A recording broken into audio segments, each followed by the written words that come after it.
नमस्कार दोस्तों, Gurukul for self service में आप सभी का स्वागत है।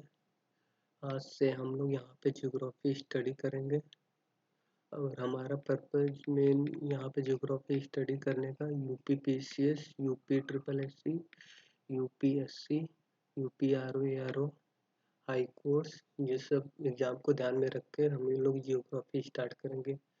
यहाँ पे हम लोग थ्योरी प्लस कॉन्सेप्ट का यहाँ पे डिस्कस करेंगे। ठीक है, आइए हम लोग स्टार्ट करते हैं। ज्योग्राफी ज्योग्राफी क्या है? ज्योग्राफी एक तरह का साइंस है और इसमें हम लोग स्टडी करते हैं place and their relationship between the people and their environment.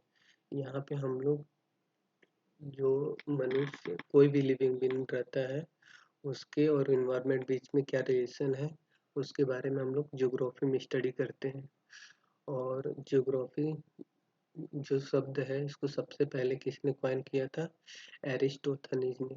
इस ये पूछा जा सकता है और वेरियस टाइप ऑफ एग्जाम में पूछा भी गया है। जियोग्राफी वर्ड जो है किसने कॉइन किया था?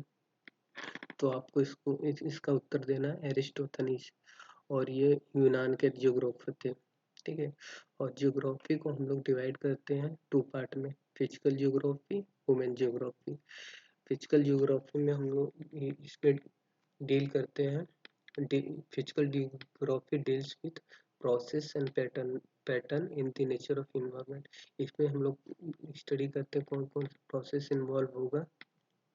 अर्थ earth ocean, plate plateau and mountain, ये सब किस किस प्रोसेस से डेवलप होंगे, इनके पीछे कौन कौन सा रीजन होगा, कौन कौन से फोर्स इसके पीछे एक्ट करेंगे, सारी चीज़ का स्टडी करेंगे हम लोग फिजिकल जियोग्राफी में।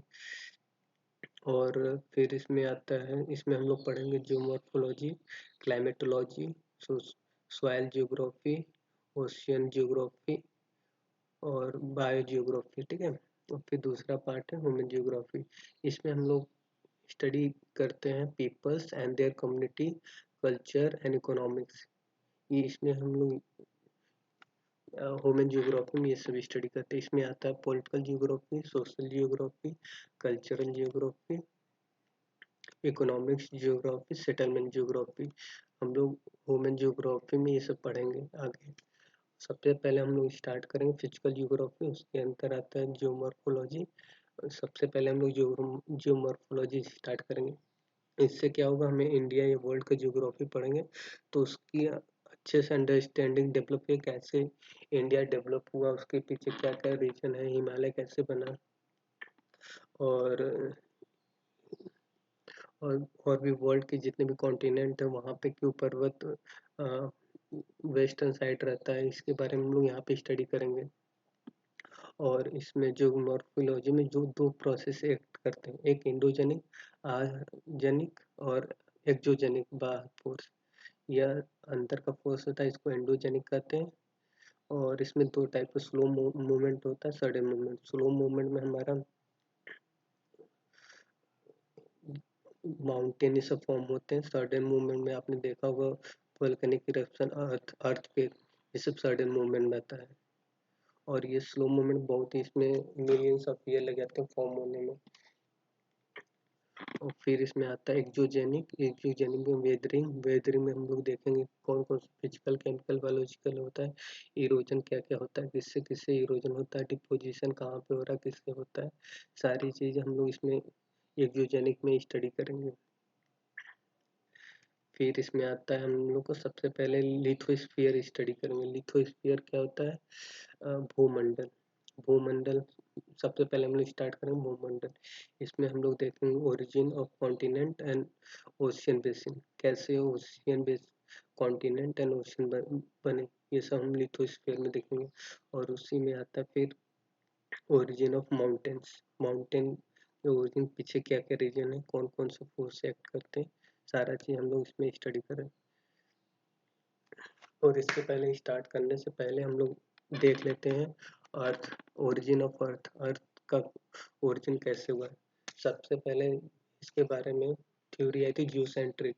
इसमें टॉलमी ने दिया था इसको थ्योरी। इन्होंने बताया था अर्थ अर्थ हमारा सेंटर होगा, इसके चारों तरफ सन और स्टार से सब मूव करते हैं, इन्होंने ये बताया था। बट ये आप सब जानते होंगे ये थ्योरी गलत है। तो सबसे पहले जो हमारा थ्योरी दिया था हेलियोसेंट्रिक थ्योरी में ये निकोलस कैपरनिकस ये इन्होंने दिया था। इन्होंने बताया था सन हमारा सेंटर है, उसके चारों तरफ सन सेंटर है, उसके चारों तरफ हमारे सारे प्लैनेट मूव कर रहे हैं। तो सबसे पहले ये दिया था निकोलस कैपरनिकस। ये पूछा जा सकता है किसने दिया था थ्योरी हेलियोसेंट्रिक, किसने सबसे पहले बताया था सन जो है हमारे प्लैनेट का सेंटर है। तो ये आपको बताना निकोलस कैपरनिकस। ठीक है। और भी इसमें बहुत सारे थ्योरी थी, gaseous mass theory, tidal hypothesis, binary hypothesis, supernova hypothesis. ये सब आपको उतना डिटेल में नहीं देना जानना है, ये सब पूछा भी नहीं आता। और सबसे इम्पोर्टेंट है आपका बिग बैंग थ्योरी। ये पूछा गया है, पूछा भी जा सकता है, तो इसलिए बिग बैंग थ्योरी याद रखना किसने दिया था। इसको दिया था एडविन हबल ने। सबसे पहले बिग बैंग थ्योरी दिया था एडविन हबल। इसको बिग बैंग थ्योरी को एक और नाम से जाना था, इसको एक्सपेंडिंग यूनिवर्स हाइपोथेसिस बोलते हैं। ठीक है। तो ये आप याद पूछा जा सकता है बिग बैंग थ्योरी किसने दिया था, तो ये आपको बताना है एडविन हबल। एडविन हबल ने बिग बैंग थ्योरी दिया था। ये कब दिया था? 1920। बिग बैंग थ्योरी में क्या इन्होंने एविडेंस लिया था? इन्होंने बताया था जो अर्थ है हमारा एक्सपेंड कर रहा है। ठीक है। और इससे एक और क्वेश्चन पूछा जाता है कि अर्थ का ओरिजिन कितने वर्ष पहले हुआ था। तो ये बहुत सारे एग्जाम में पूछा गया है, तो ये आप याद कर लीजिएगा। इसको 4.54 billion year ago 4.5 billion year ago अर्थ जो हमारा फॉर्म हुआ था। तो ये आप याद रख लीजिएगा, यह आपसे पूछा जा सकता है। ठीक है ना। तो ये याद रखिए, ये पूछा भी गया है 4.5 बिलियन एगो। तो आप 4.5 रहे 4.54 रहे, कोई भी रहे दोनों में से, तो आपको आंसर ए टिक करना है। फिर हम लोग आते हैं geomorphology, origin of continent and ocean. ठीक है। तो इसमें 3 थ्योरी है, kelvin hypothesis theory, tetrahedral hypothesis, continental hypothesis. आज हम लोग केल्विन हाइपोथेसिस देखेंगे और टेट्राहाइड्रल हाइपोथेसिस। और नेक्स्ट वीडियो हम लोग देखेंगे यप्पी टेलर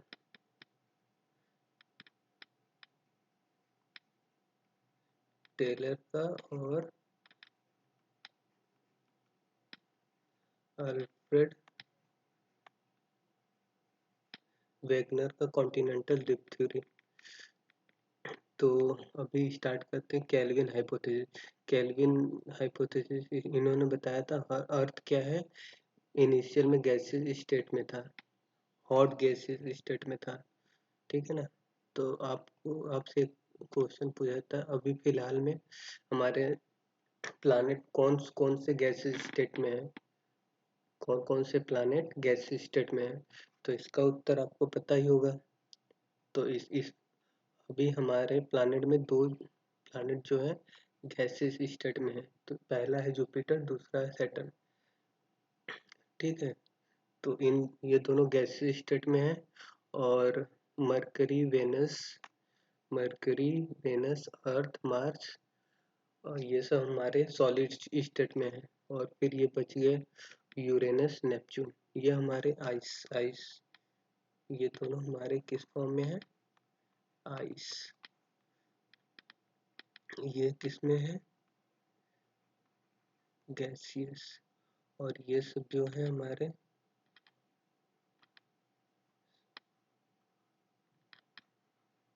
सॉलिड। ठीक है। और ये जो चारों प्लैनेट है इसको टेरेस्ट्रियल प्लैनेट भी बोला जाता है। तो ये आपसे पूछा गया है बहुत सारे एग्जाम में कौन कौन से हमारे प्लैनेट टेरेस्ट्रियल है। तो इसमें आपको उत्तर देना Mercury, Venus Earth and Mars, ये सब हमारे टेरेस्ट्रियल प्लैनेट है और सॉलिड प्लैनेट है, ठीक है ना। और इसके बाद ये सब जो है प्लैनेट है, जुपिटर, सैटर्न, यूरेनस और नेपच्यून। ये सब क्वेश्चन आप याद कर लीजिए, पूछा जा सकता है हमारे प्लैनेट कौन कौन से प्लैनेट कैसे स्टेट में है, तो इसका आपको आंसर देना है जुपिटर, सैटर्न। और पूछा जा सकता है कौन कौन से हमारे प्लैनेट जो है ऐसे स्टेट में है, तो इसमें अरुण और वरुण, यूरेनस और नेपच्यून बताना, ठीक है। और अर्थ के बारे में हम लोग डिटेल में पढ़ेंगे ही आगे। आइए बात करते हैं केल्विन हाइपोथेसिस। इन्होंने हाइपोथेसिस अपना दिया था, जो गैस का है, गैस इनिशियल स्टेट में हमारा कैसा था, हॉट गैसीय स्टेट में था। तो इन्होंने बताया था पहले हमारा जो अर्थ हॉट गैसीय स्टेट में था, तो फिर धीरे धीरे धीरे धीरे ये जो हमारा अर्थ है कूल होने लगा। कूल हो, अब आप जानते हो कोई चीज कूल होता है तो क्या कहता है, किसी जगह सिकुड़ता है, किसी जगह उड़ता है। तो इन्होंने अपनी हाइपोथेसिस में बताया था, जब धरती धीरे धीरे ठंडी होने लगी तो ये कहीं कहीं सिकुड़ गई, कहीं कहीं उठ गई, ठीक है। और फिर आप इस फिगर में देख रहे हो कि यहाँ पे ओशियन है, ओशियन में पानी होगा। जब आपके दिमाग में आ रहा होगा कि जब धरती हॉट स्टेट में रहेगी तो यहाँ पे पानी कैसे आएगा। तो आपने फिजिक्स में पढ़ा होगा, कोई चीज़ जब ठंडी होती है तो क्या कहती है, एनर्जी रिलीज करती है। जब वैसे धरती जो ठंडी हो रही थी तो इसने एनर्जी अपनी रिलीज करी। एनर्जी रिलीज किस फॉर्म में करी, गैस के फॉर्म में। कौन कौन से गैस, गैसियस फॉर्म में रिलीज करी। इसमें कार्बन डाइऑक्साइड था, हाइड्रोजन था, ऑक्सीजन था, ऐसे बहुत सारे गैस थे। तो ये सब एटमॉस्फेयर में जाके क्या हुआ, कंडेंस हुए, संघनन हुआ इसका। आपको पता है जब हाइड्रोजन और ऑक्सीजन मिलेंगे तो क्या बनता है, वाटर, H2O, वाटर बनता है। तो फिर जब धरती ठंडी हुई तो फिर इसमें से गैस बहुत सारे एटमॉस्फेयर में कंडेंस हुए। कंडेंस आप आगे पढ़ेंगे कि कंडेंसेशन जब होता है गैस का या एयर का तो फिर वो क्या होता है, रेन के फॉर्म में होता है। तो फिर रेन हुआ, तो फिर ये जगह जगह जगह जगह आप देख रहे हो जहाँ पे ये पृथ्वी दबी हुई थी वहाँ पे क्या हुआ, पानी इकट्ठा हो गया, तो वहाँ पे ओशियन बना। और जहाँ पे उठा हुआ स्थल था उसको कॉन्टिनेंट बना। तो इन्होंने अपना थ्योरी इसी बेस पे दिया था। पहले क्या था, धरती गैसीय स्टेट में थी, धीरे धीरे ठंडी हुई, तो ठंडी होने के कारण कहीं कहीं सिकुड़न हुआ, कहीं कहीं उभार हुआ। तो फिर उसके बाद रेन हुआ। रेन जो खाली जगह था तो वहां पे गया तो वो क्या हुआ, ओशियन के फॉर्म में हुआ। जहाँ पे धरती पृथ्वी उथली उथली थी वो कॉन्टिनेंट के फॉर्म में। तो ये इन्होंने ये हाइपोथेसिस दिया था। इन्होंने बताया पृथ्वी हमारी ऐसी बनी। लेकिन आपके दिमाग में आ रहा होगा ये धरती हमारी ऐसी बनी तो ये रेगुलर शेप में होनी चाहिए इनके हिसाब से। लेकिन आप जानते हैं हमारी पृथ्वी जो है जिस पूरी प्लेन नहीं है, कहीं पे प्लेट्यू होगा।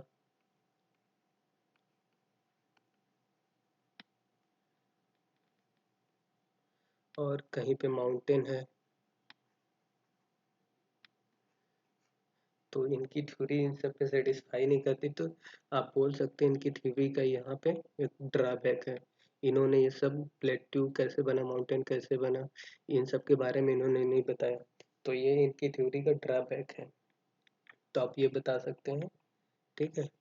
तो हम लोग नेक्स्ट चैप्टर में हम लोग डिस्कस करेंगे continental drift theory, F B Taylor और अल्फ्रेड वेगनर। तो अभी हम लोग का छूट गया है टेट्राहाइड्रल हाइपोथेसिस। टेट्राहाइड्रल हाइपोथेसिस इसको दिया था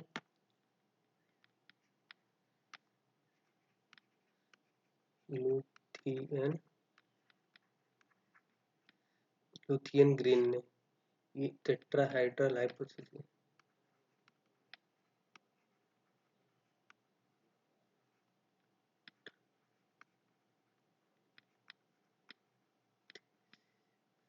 टेट्राहाइड्रल हाइपोथेसिस को किसने दिया था, लुटियन ग्रीन ने।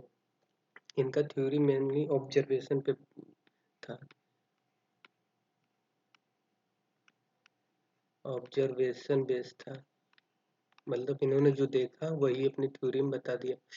आप अगर वर्ल्ड का मैप उठा के देखेंगे तो आप देखेंगे जितने भी कॉन्टिनेंट हैं वो भी आकार के हैं, इस तरह के ट्रायंगल के आकार पे, ट्रायंगल के आकार के होंगे। जैसे आप देखेंगे north America, south America, Africa, India, India भी देखेंगे तो इस आकार में होगा। तो सब इन्होंने ऑब्जर्व किया हमारे जितने भी कॉन्टिनेंट है वो क्या है, ट्रायंगल के आकार में। तो इसी के हिसाब से इन्होंने अपना हाइपोथेसिस दिया। इन्होंने बताया हमारा जो पृथ्वी है टेट्राहेड्रल शेप में है। और आप आपसे पूछा गया बहुत सारे एग्जाम में, साउथ अमेरिका का साउथर्न मोस्ट पॉइंट क्या है, तो ये आपको वो बताना है केप। और ये साउथ अफ्रीका का पूछेगा, अफ्रीका कॉन्टिनेंट का पूछेगा साउथर्न मोस्ट पॉइंट क्या है,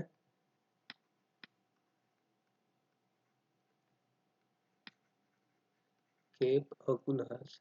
और फिर इंडिया का साउथर्न पॉइंट तो नहीं है लेकिन कैप कैप कमोरिन ये पूछा गया है। ये कैप कोमोरिन कहाँ पे, तो आपको इंडिया कॉन्टिनेंट, कैप अगुलहास बताना है तो अफ्रीका कॉन्टिनेंट, कैप हॉर्न पूछेगा तो फिर आपको बताना है साउथ अमेरिका।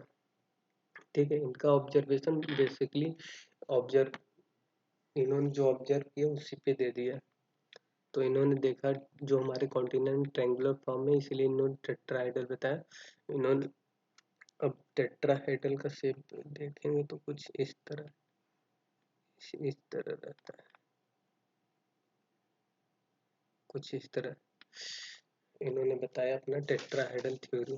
ठीक है, और इन्होंने बताया जो यहाँ पे एज दिख रहा है आपको, यहाँ पे ये क्या होगा, कॉन्टिनेंट्स होंगे ये जितने भी एज दिख रहे हैं। और इसके जो फेस ये दिख रहा है फेस, इन्होंने बताया ये ओशियन होंगे। अब इन्होंने बताया जो जैसे जो कॉन्टिनेंट होंगे वो ट्रायंगल इन्वर्टेड होंगे, और जो हमारे ओशियन होंगे ये कुछ इस प्रकार के होंगे, ये ओशियन होगा। और ये सब क्या है हमारे, ये कॉन्टिनेंट कॉन्टिनेंट। तो ये पूछा नहीं जा सकता, अगर इसमें ज़्यादा से ज़्यादा पूछेगा तो टेट्राहेड्रल हाइपोथेसिस किसने दिया था, इसको आपको लुथियन ग्रीन बताना है। ठीक है, और पूछा जाएगा गैस हॉट गैसियस मॉडल किसने दिया था, तो आपको इसका आंसर देना है केल्विन हाइपोथेसिस। और नेक्स्ट वीडियो हम लोग डिस्कस करेंगे एफ बी टेलर और अल्फ्रेड वेगनर का कॉन्टिनेंटल ड्रिफ्ट थ्योरी। ठीक है।